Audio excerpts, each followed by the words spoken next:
Ouais, bah décidément l'OL n'y arrive pas en Ligue 1. L'OL n'y arrive pas. Match nul, encore une fois ce soir, sur la pelouse du stade de Reims, 0-0. C'était pauvre dans le jeu. Maintenant, est-ce que je suis étonné? Si vous suivez la chaîne depuis plusieurs semaines maintenant, vous êtes au courant que non. Parce que comme je l'ai dit, lors de mon débrief la semaine dernière, c'était le débrief du match face à Rennes, et lors de mon débrief cette semaine, le débrief du match face à Porto, je vous ai dit que pour moi l'OL ne jouait plus la Ligue 1, n'avait plus aucun espoir pour la Ligue 1, pour essayer d'aller accrocher quelque chose en Ligue 1. Et on l'a vu une nouvelle fois ce soir, quand tu vois la composition qu'aligne Peter Bosz dès le début du match avec quasiment la moitié de l'équipe qui n'est pas l'équipe titulaire, tu te dis que l'OL, ça y est, ça a confirmé mes dires. L'OL n'a plus aucun espoir en la Ligue 1. L'OL ne va plus tout donner en Ligue 1 et va se focus à 100% sur l'Europa League. Et vous savez ce que j'en pense? Pour moi, c'est une excellente idée. Donc honnêtement, ça me choque pas. Ça me choque pas de voir que on fait 0-0 contre Reims, que même après la trêve internationale, ça va continuer. On va pas accrocher des gros scores, même contre des petites équipes.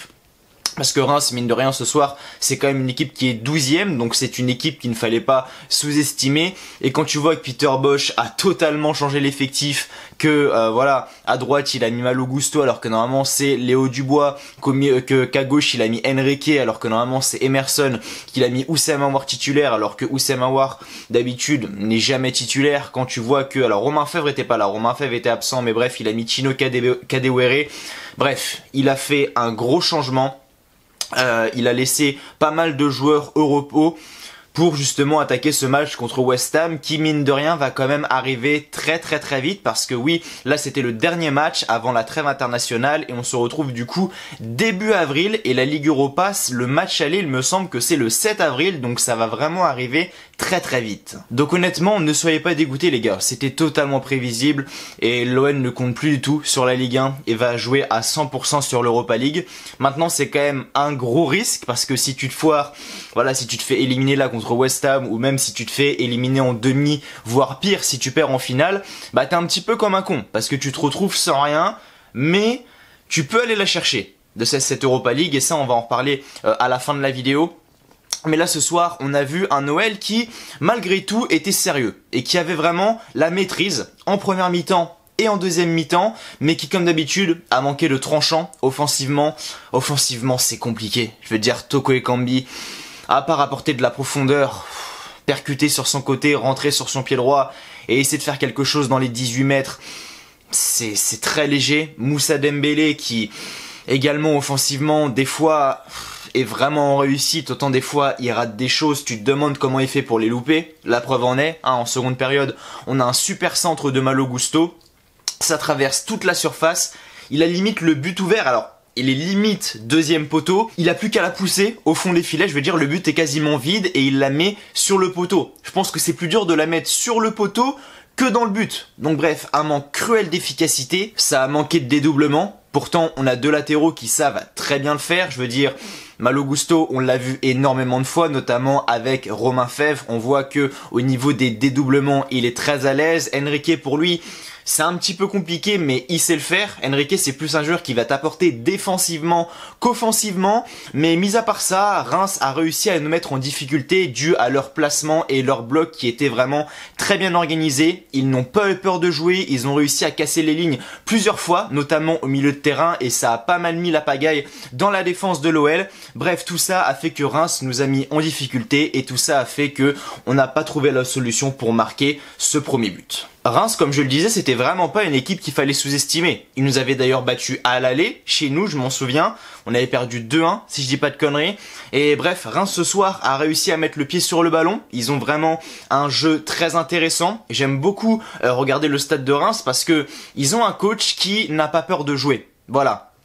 Garcia est un coach qui prône le jeu offensif et j'aime beaucoup les équipes comme ça qui ne sont pas les meilleurs sur le papier mais qui tentent des choses sur le terrain, ça j'aime vraiment beaucoup.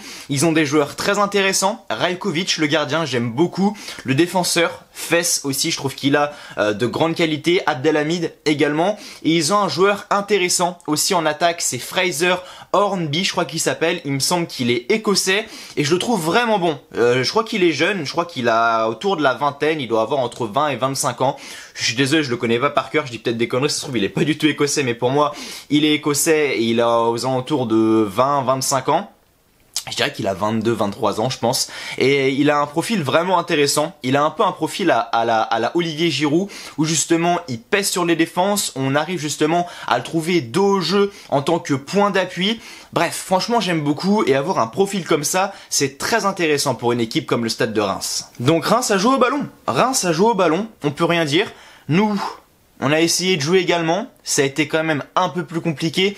Comme je l'ai dit, hein, on a manqué de tranchants et j'ai pas mal gueulé cette saison au niveau des choix tactiques de Peter Bosz, notamment le fait qu'il alignait souvent Lucas Paqueta en numéro 9. Mais en même temps, quand tu vois ce que propose l'OL quand Paqueta n'est pas en numéro 9, tu te demandes si Peter Bosz n'avait pas raison, finalement. Même si pour moi c'est du gâchis total, parce que comme je l'ai toujours dit, Paqueta, il est là pour être numéro 10, il est là pour orchestrer et organiser le jeu de l'OL, et pour moi le mettre en numéro 9 c'est du gâchis. Mais on est tellement, je vais pas mâcher mes mots, on est tellement mauvais offensivement que mettre Lucas Paqueta en numéro 9, c'est limite une évidence maintenant. C'est limite une évidence maintenant. Moussa Dembélé, à part en Coupe d'Europe, c'est très compliqué. Toko Ekambi n'apporte rien. Kadewere ce soir, c'était le néant total. Je veux dire, Kadewere, honnêtement, l'année dernière, sous les ordres de Rudy Garcia, il était très intéressant. Autant cette année, sous Peter Bosz, c'est une catastrophe, vraiment. Alors, on peut pas lui reprocher, hein. Ce soir, il a vraiment mouillé le maillot. Tu prends le maillot de Kadewere, tu fais comme ça, il y a de l'eau qui coule de partout. Il a mouillé le maillot, il a fait les efforts défensifs. Des fois, on le voyait, il aidait énormément Malo Gusto sur son côté. On le voyait récupérer les ballons dans notre propre surface. Bref, sur le repli défensif, il y a rien à dire. Maintenant, sur ce qu'il a apporté offensivement, Kadewere, c'est le néant. Est-ce qu'on parle du cas Oussama Aouar, les amis? Oussama Aouar qui ce soir a été aligné d'office par Peter Bosz. Voilà, il a été titulaire dès le début du match. Ça faisait très longtemps qu'il n'avait pas été titulaire dès le début du match. Mais est-ce qu'on en parle d'Oussama Aouar sérieusement? Ce gars doit partir. Vraiment. Et les gens qui sont encore là à le défendre, qui veulent le mettre titulaire indiscutable, honnêtement ça me fait rire. Alors que ça fait bien longtemps qu'il est plus haut niveau. Ça fait bien longtemps qu'il est plus haut niveau. Et on l'a vu ce soir. Tout ce qu'il a essayé d'entreprendre, c'était totalement raté. Il ralentit énormément le jeu. Il a tenté de déstabiliser le bloc adverse à plusieurs reprises en essayant de venir casser les lignes. Mais finalement, c'était ballon à l'adversaire. Bref, c'est aberrant. Aouar est un excellent joueur. Ça, je ne dirais jamais le contraire. Pour moi, honnêtement, il y a 2-3 ans, Oussama Aouar, c'était pour moi l'un des futurs meilleurs milieux de terrain du monde. Et là, j'ai pas peur de le dire, mais aujourd'hui, à l'OL, pour moi, il est en train de gâcher sa carrière. Pour moi, il doit partir. Il doit trouver, je sais pas, un point de chute, un autre club, un club qui le fera grandir, qui lui fera passer un cap, parce que Oussama Aouar à l'Olympique Lyonnais actuellement, il ne progressera jamais. Ça fait 2 saisons déjà, ça fait une grosse année qu'Oussama Aouar ne progresse plus, qu'on a l'impression qu'il est à l'OL, mais il a plus cette envie, vraiment, je veux dire, même techniquement, il n'apporte plus rien au milieu de terrain, il n'apporte plus rien. Peter Bosz l'a totalement écarté, alors qu'à la base, Oussama Aouar, c'était un des piliers du jeu de Peter Bosz, et voir que Peter Bosz l'a carrément écarté en le mettant remplaçant à plusieurs reprises, ça montre qu'Oussama Aouar est vraiment décevant. Donc pour moi, Oussama Aouar, ouais, pour le bien de sa carrière, il doit quitter l'OL, tout simplement, et trouver un autre club où il arrivera à franchir ce cap et à progresser une nouvelle fois. Je parlais de Peter Bosz il y a quelques instants, notre entraîneur qui a été exclu par l'arbitre de la rencontre. J'ai pas vraiment compris pourquoi, honnêtement. Ok, il a parlé à l'arbitre, ok, il a exprimé son mécontentement, mais de là à lui mettre un carton rouge, de là à l'exclure carrément du terrain, honnêtement, j'ai pas compris.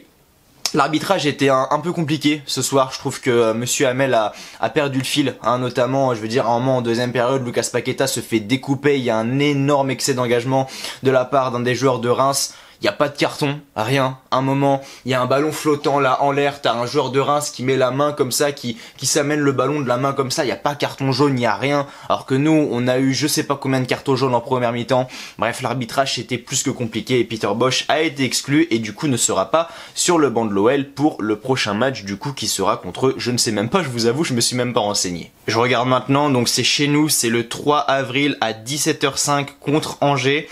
Donc ouais, Angers, c'est vraiment compliqué pour eux en ce moment, donc j'espère que malgré qu'ils ont gagné là chez eux contre Brest, ils sont sur une grosse série de défaites, donc j'espère quand même qu'on va aller accrocher les 3 points chez nous contre Angers. Donc voilà, à voir.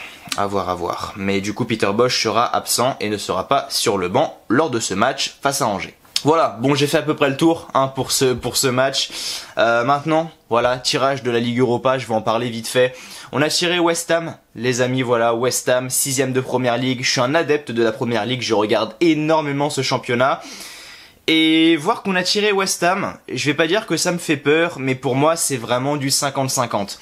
On a autant de chances de passer qu'eux. West Ham, c'est une équipe très solide. Ils sont 6ème de Première Ligue. Ils sont derrière Manchester City, derrière Liverpool, derrière Chelsea, derrière, eh bien, si je dis pas de bêtises, Tottenham et Manchester United. Ouais, c'est ça. Donc franchement, faut pas les sous-estimer. Ça joue vraiment très bien. Surtout là-bas, c'est dur d'aller gagner. Mais honnêtement, j'y crois. Voilà, pour vous dire la vérité, j'y crois. Comme je l'ai toujours dit, il y a un Noël en Coupe d'Europe et un Noël en championnat. Et si on met toutes les chances de notre côté, on peut vraiment éliminer West Ham. Par contre, c'est après que ça me fait peur. Effectivement, en demi-finale, on affrontera le vainqueur de la double confrontation entre Francfort et le FC Barcelone. Pour moi, le FC Barcelone vont martyriser Francfort, vraiment, même si en Ligue Europa, tout est possible. Mais là, contre le FC Barcelone, je me dis que ça va quand même être assez compliqué. Mais bon, pour l'instant, on verra bien. On va pas en parler. D'abord, il faut passer contre West Ham. Si je dis pas de bêtises, et là j'en suis quasiment sûr à 100%, le match aller, donc c'est à West Ham, donc au stade olympique de Londres. Donc c'est le 7 avril à 21h. Et le match retour, c'est une semaine après. Au Groupama Stadium, pareil, à 21h, le 14 avril. Voilà, le 14 avril, au Groupama Stadium, tout simplement. Donc voilà, match aller là-bas à Londres et match retour à Lyon. Donc on espère quand même accrocher un petit truc assez sympa à Londres pour être assez serein au match retour au Groupama Stadium. Voilà les amis, c'était tout pour ce débrief du match entre le Stade de Reims et l'Olympique Lyonnais. Je le répète, ce match s'est terminé sur le score de 0-0. Définitivement l'OL n'y arrive pas, mais il va falloir revenir fort après la trêve internationale. Je le répète, c'est chez nous contre Angers, il va vraiment falloir empocher les 3 points. Du coup, on se retrouve bien début avril hein, pour ce débrief, pour le débrief de ce match. Il y a la trêve internationale, donc voilà les amis, prenez du plaisir en regardant l'équipe de France. D'ici là, prenez soin de vous. Je vous souhaite comme toujours que du bonheur, que des bonnes choses. Portez-vous bien et merci à vous d'avoir regardé cette vidéo. Allez, ciao, bye bye.